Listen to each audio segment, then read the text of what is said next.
Most High.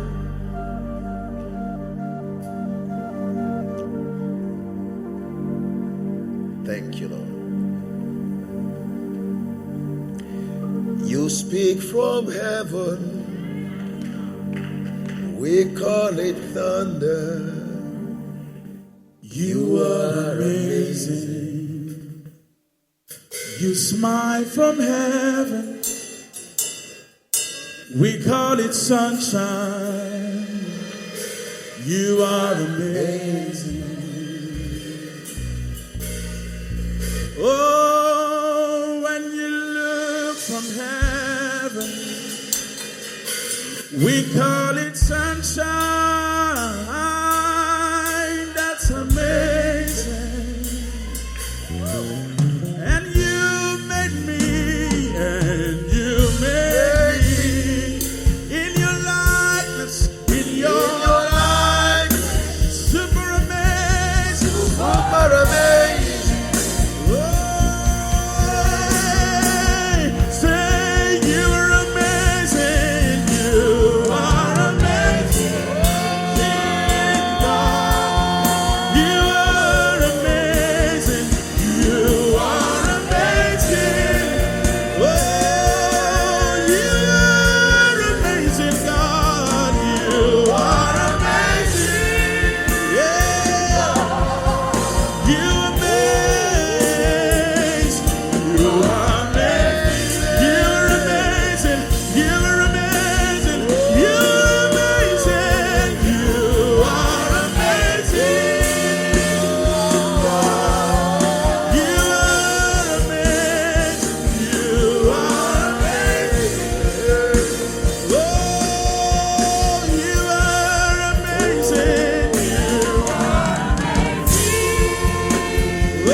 Lift your hands wherever you are.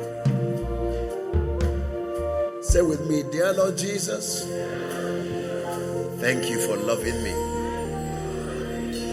Dear Lord Jesus, thank you for making provisions available for me. Thank you, Jesus, for giving me your Spirit,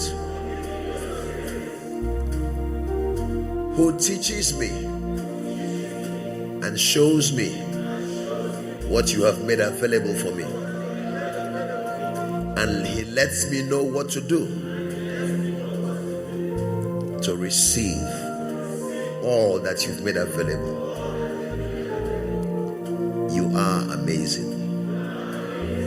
Thank you, Lord. Just wave those hands in appreciation, in adoration. Nobody's like you.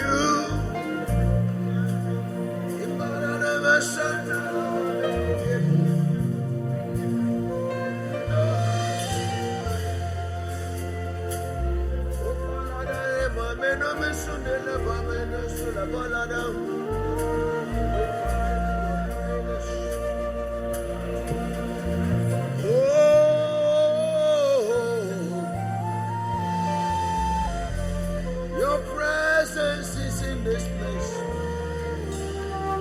Your anointing is boiling.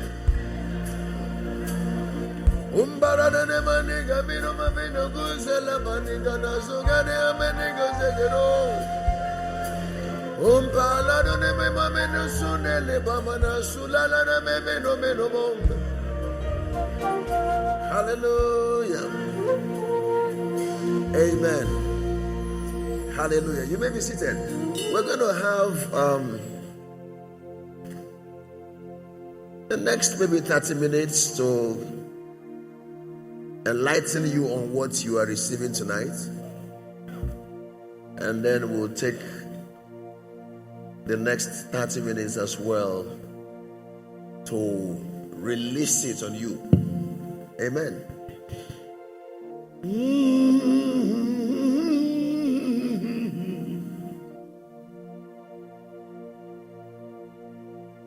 The atmosphere is ready, and the Lord is here.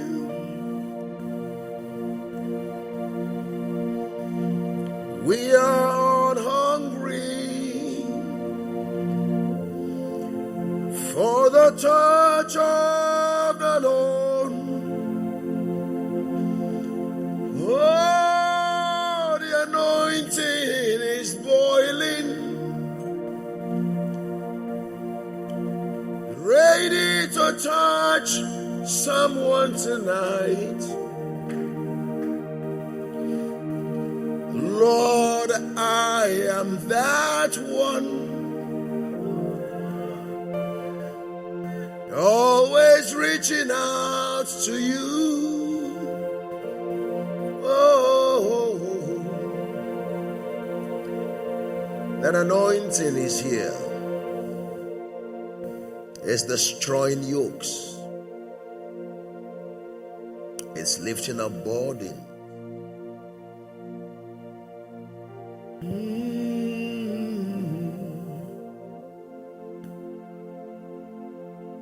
Lord, the anointing is real. It's a tangible force. I know that from experience. Thank you, Lord.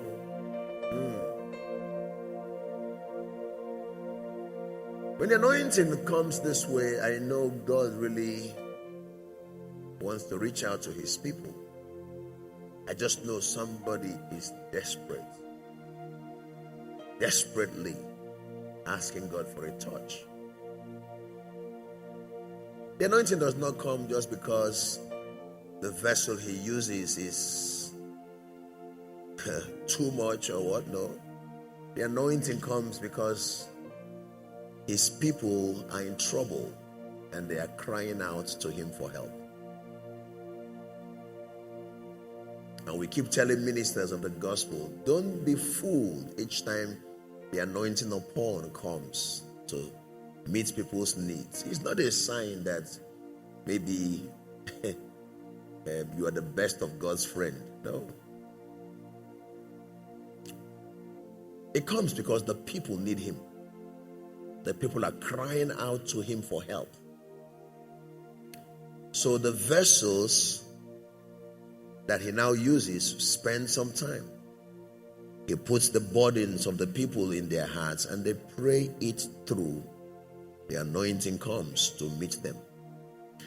When that vessel is used by God, he needs to be in touch with God always for his life to be preserved.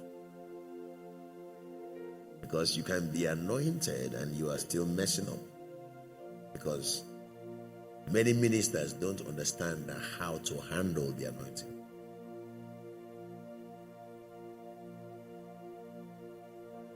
So we always tell people, when you are done ministering, take out time and rest and spend time with God. Build yourself. Get virtue restored. Because if you don't do those things, and then you as a believer learn to develop the fruit of the Spirit, walk in holiness. If you don't do those things, you get to a point where you'll be deceived as Samson, who will go about sinning, and when there was a need for him to manifest the power of God, it will manifest. And each time it manifests, there is this deception. You feel, God is happy with me.